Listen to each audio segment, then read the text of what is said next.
The morning mist hung low over Windsor Castle as the black Range Rover made its way through the ancient gates.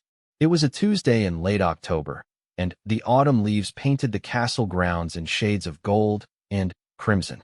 Inside the vehicle sat Princess Catherine, her hands folded carefully in her lap, fingers unconsciously touching the small jewelry box beside her. She had received the call from Queen Camilla just 3 days earlier, a conversation that would change everything she thought she knew about her role within the royal family. Catherine had always been meticulous about her royal duties, but this particular summons felt different.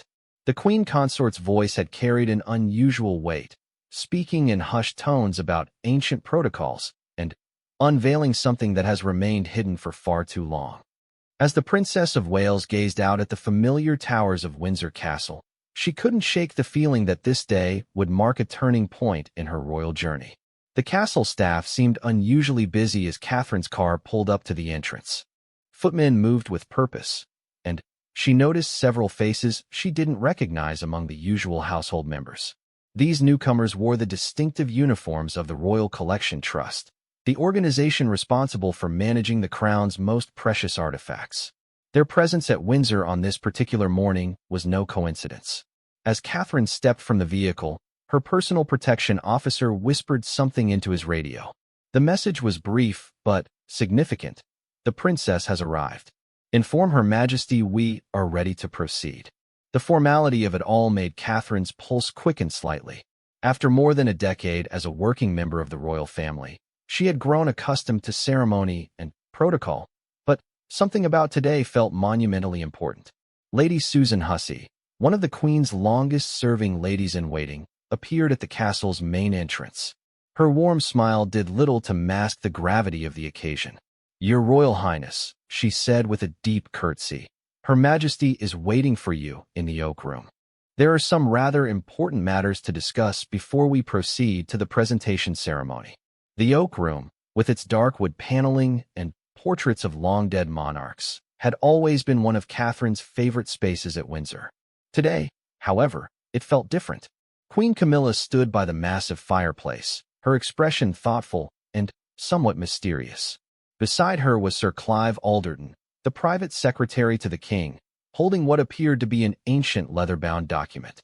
"Catherine, my dear," Queen Camilla began, her voice carrying the weight of centuries of royal tradition, "what I'm about to share with you has been known only to a select few within the royal household. It concerns a title that has remained dormant for nearly 2 centuries, waiting for the right moment and the right person to be revived." Catherine took her seat in one of the room's high-backed chairs, her mind racing with possibilities. She had studied royal history extensively since her engagement to William, but there were always secrets within the monarchy that remained hidden from public knowledge. The look in Queen Camilla's eyes suggested that she was about to become privy to one of these closely guarded mysteries. Sir Clive stepped forward, carefully opening the ancient document. The parchment was yellowed with age, and Catherine could see the royal seal pressed into the bottom of the page. "This," he said solemnly, "is a decree written by King George IV in 1821. It establishes a unique title within the royal family, one that was created specifically for the wife of the heir presumptive during times of particular significance to the crown." The words hung in the air as Catherine tried to process their meaning. She was already the Princess of Wales, a title steeped in tradition and honor. What could possibly be more significant than that? Queen Camilla seemed to read her thoughts and moved closer, her expression growing more serious. "The title," Queen Camilla continued, "is that of Duchess Regent of the Ancient Crowns. It's a position that has only been held by 3 women in British history, and each time it was during moments of great transition for the monarchy. The last woman to hold this title was Queen Adelaide, wife of King William IV, and that was over 190 years ago." Catherine felt her breath catch in her throat. A regent duchess title was something beyond her wildest imagination. Such positions typically carried enormous responsibility and were reserved for only the most extraordinary circumstances. She looked between Queen Camilla and Sir Clive, searching their faces for clues about what this might mean for her future. "But why now?" Catherine asked, her voice barely above a whisper. What makes this moment significant enough to revive such an ancient title? Queen Camilla exchanged a meaningful glance with Sir Clive before returning her attention to Catherine. The monarchy is entering a new era, my dear. With Charles as king and William as heir, we're seeing changes that haven't occurred in over 70 years. The royal family needs strong, capable women who can help guide these transitions. Your work over the past decade, your dedication to your duties, and, most importantly, your ability to connect with people from all walks of life have not gone unnoticed. The implications of what Queen Camilla was saying began to sink in. This wasn't just about a ceremonial title or an honor for past service. This was about positioning Catherine for a future role that would require her to take on responsibilities unlike anything she had previously undertaken. The weight of royal history seemed to press down upon her shoulders as she contemplated what acceptance of such a title might mean. Sir Clive cleared his throat gently, drawing Catherine's attention back to the ancient document in his hands. The title comes with certain privileges and responsibilities, Your Royal Highness. As Duchess Regent of the Ancient Crowns, you would have access to royal artifacts and treasures that have been sealed away for generations. You would also serve as a special advisor to the king on matters relating to the preservation and continuation of royal traditions. Catherine's mind immediately went to the jewelry box that had accompanied her to Windsor. Earlier that morning, she had received it from a courier with instructions to bring it to the castle, but not to open it until specifically directed. Now she began to understand that the box likely contained something connected to this mysterious new title. "There's something else," Queen Camilla said, noticing Catherine's glance toward the small box. "The title comes with its own coronet, a piece that hasn't been worn in public for nearly 2 centuries. It's called the Oriental Circlet, and it carries with it a fascinating history that connects our royal family to traditions far beyond Britain's shores." The Oriental Circlet. Catherine had heard whispers of such a piece among the royal jewelry collection, but she had always assumed it was simply another of the many tiaras and coronets that rarely saw the light of day. To learn that it was connected to an active title, and that she was being considered to wear it, felt almost surreal. Queen Camilla gestured toward the jewelry box. "Would you like to see it, my dear? I think it's time you understood the full scope of what we're offering you today."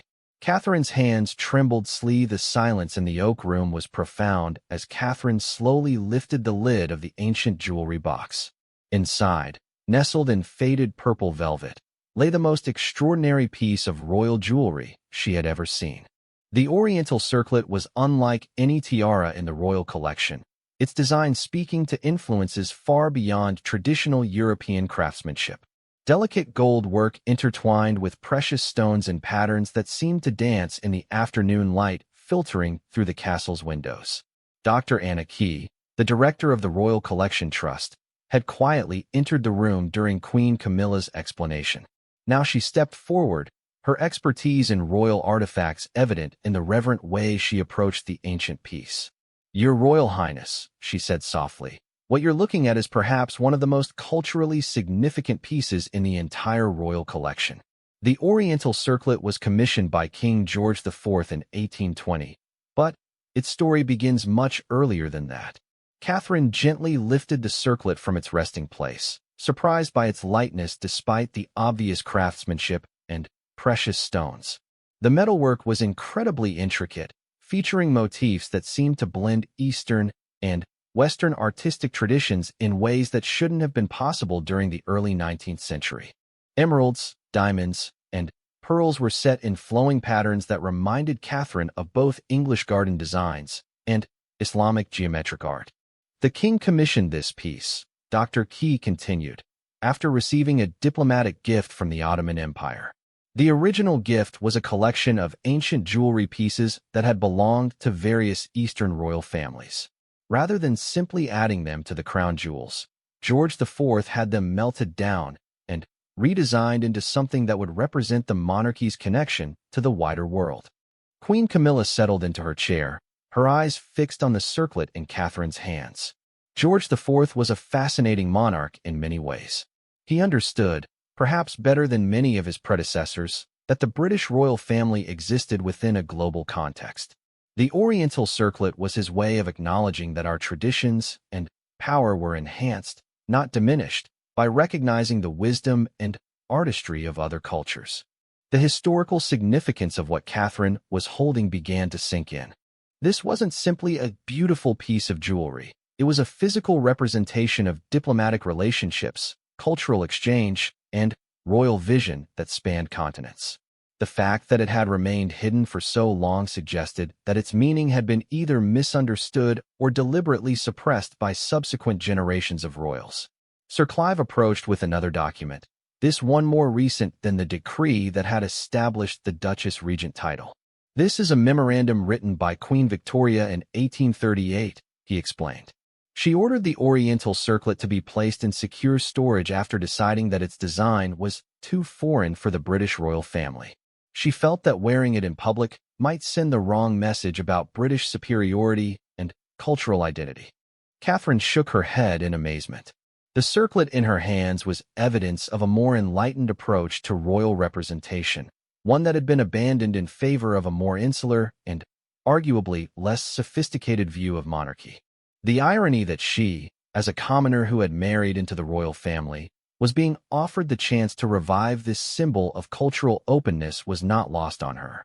Times have changed considerably since Victoria's era, Queen Camilla observed. Today's royal family operates in a global environment where cultural sensitivity and international cooperation are essential. The circlet that Victoria found too foreign might be exactly what the monarchy needs to demonstrate its evolution and relevance in the modern world. Dr. Key moved to a laptop computer that had been set up on a side table. With a few keystrokes, she brought up a series of historical images showing the three previous Duchess regents wearing the Oriental circlet.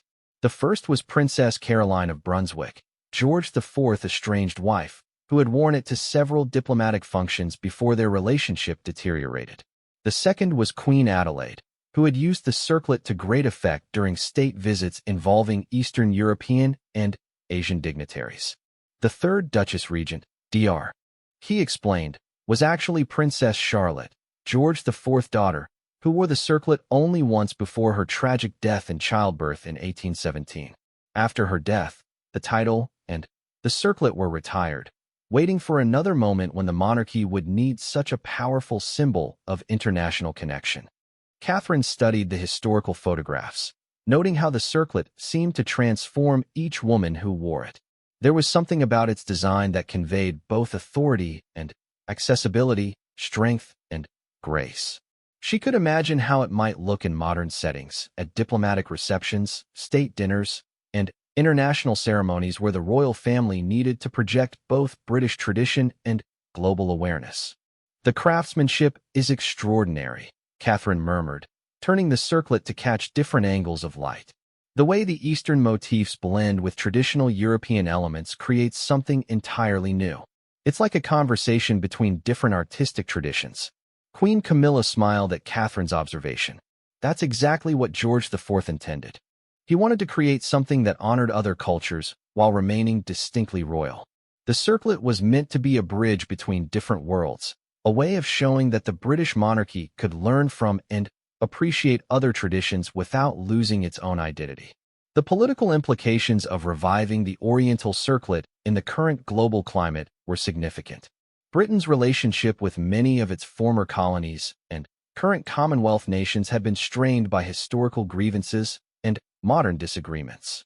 The circlet could serve as a powerful symbol of the royal family's commitment to a more inclusive and culturally aware approach to international relations. Sir Clive pulled out yet another document, this one clearly modern and bearing the current king's seal. His Majesty has given considerable thought to the revival of both the title and the circlet, he said. He believes that Princess Catherine's background, her approach to royal duties, and her natural ability to connect with people from diverse backgrounds make her the perfect person to reintroduce this important symbol to the world. Catherine felt the weight of expectations settling around her like a cloak.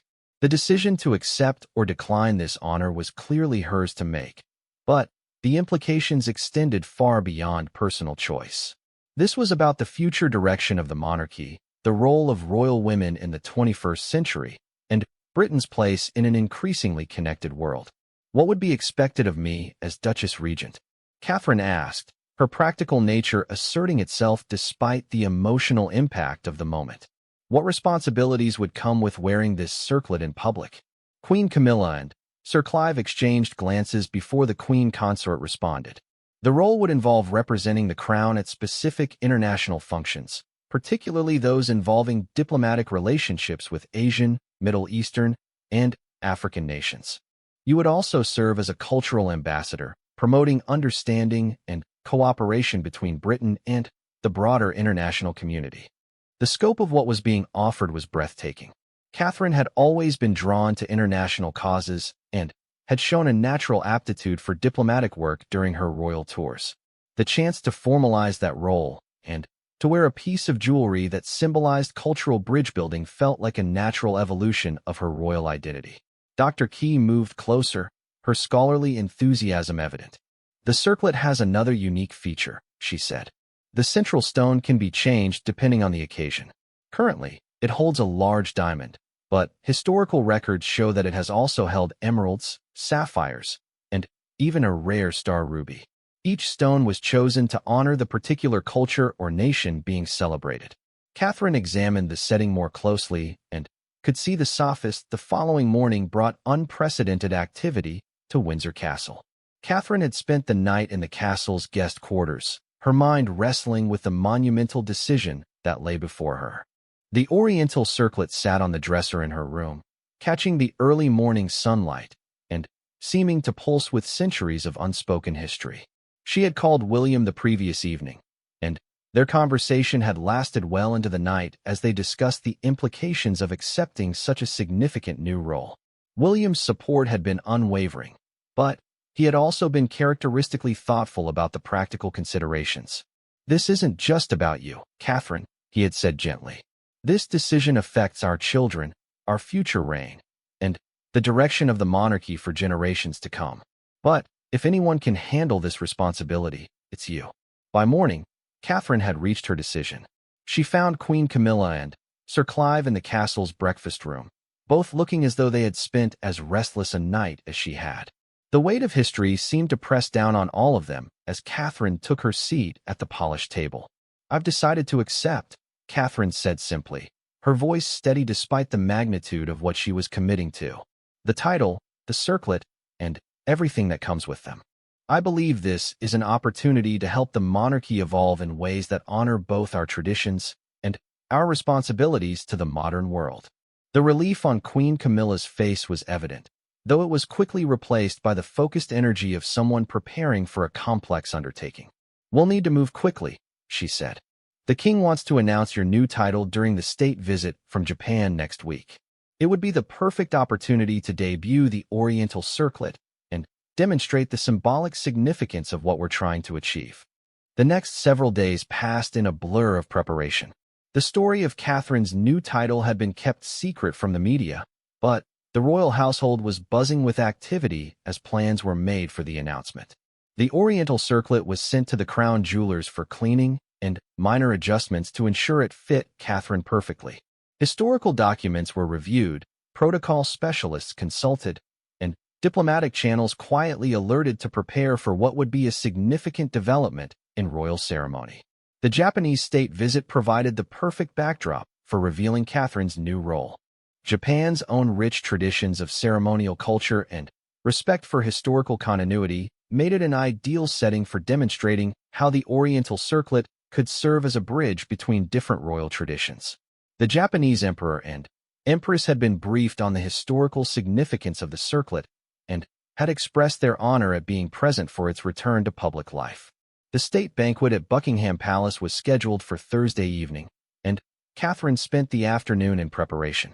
The royal hairdresser, the same woman who had styled Catherine's hair for her wedding, worked carefully to create a look that would complement the unique design of the Oriental Circlet.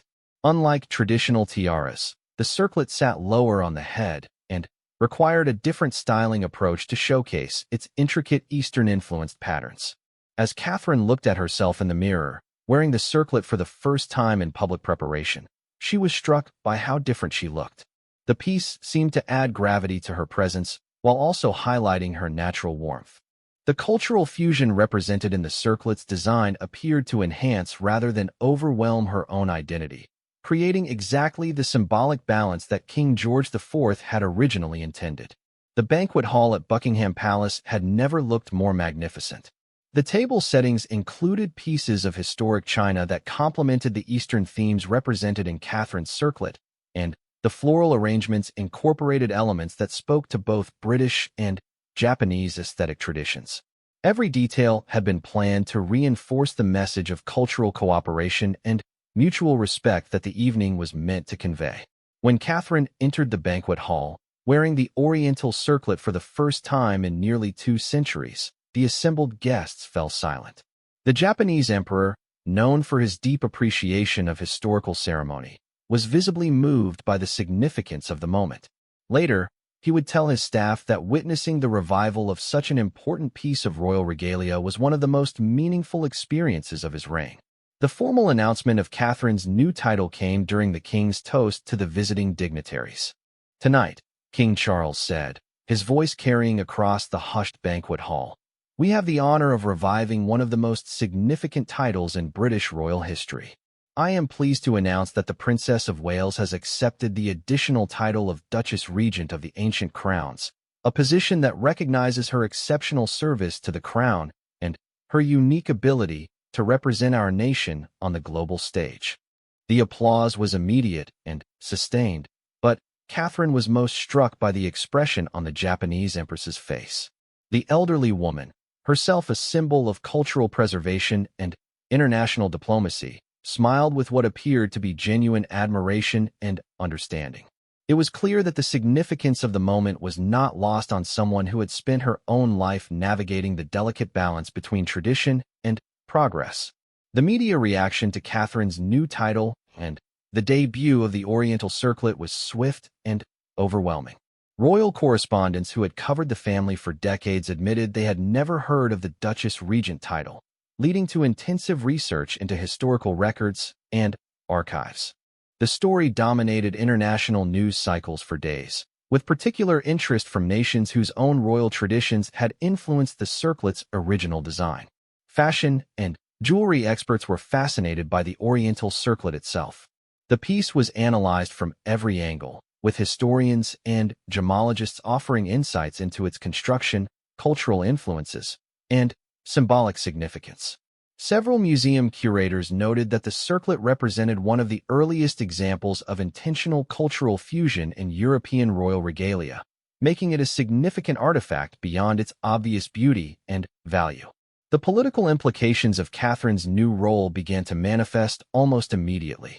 Diplomatic channels from several Asian and Middle Eastern nations expressed interest in hosting visits from the new Duchess Regent, seeing her role as an opportunity to strengthen cultural and economic ties with Britain. The symbolism of the Oriental circlet had clearly resonated with nations that had often felt overlooked by traditional European royal protocol. International fashion magazines declared Catherine's debut of the Oriental circlet to be one of the most significant royal jewelry moments in modern history. The piece was photographed from every conceivable angle and compared to other historic royal jewels, with many experts noting that its cultural significance far exceeded its monetary value. The fact that it had been hidden away for nearly 2 centuries only added to its mystique and impact. Within the Commonwealth, reaction to Catherine's new title was largely positive.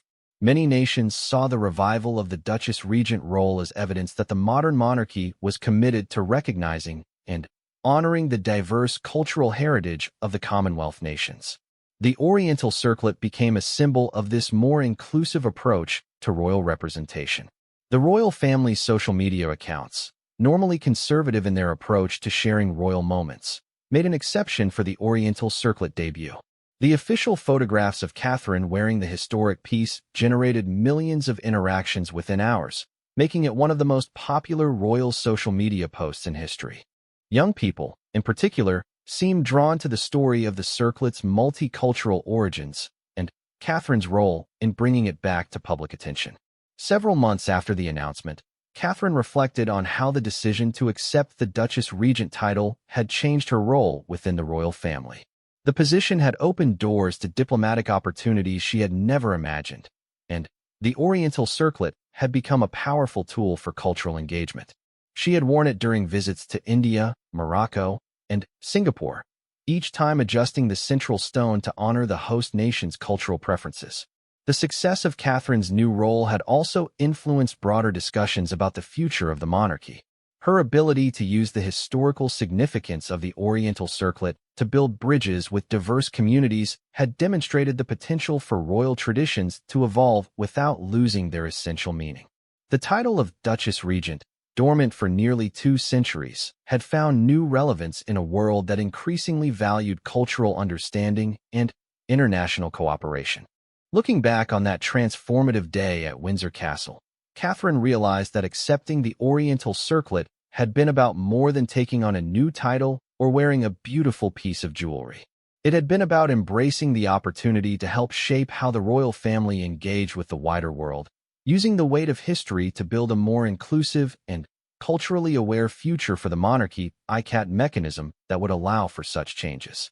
It was ingenious design work that spoke to the original creators' understanding that diplomacy often required subtle symbolic gestures. The ability to customize the circlet for different occasions would make it an even more powerful tool for international engagement. The afternoon sun was beginning to fade as Catherine continued to study the Oriental circlet. She realized that her decision about accepting the Duchess Regent title would need to be made soon, but she also understood that this choice would fundamentally alter her role within the royal family. The circlet represented not just honor and responsibility, but also the chance to help reshape how the monarchy engaged with the wider world. GHDLY as she reached for the box. The weight of history, responsibility, and opportunity all seemed to converge in this single moment. As she prepared to lift the lid, she realized that whatever lay inside would forever change her understanding of her role within the royal family. The mystery that had brought her to Windsor Castle this morning was about to be unveiled, and with it, a future she had never imagined possible.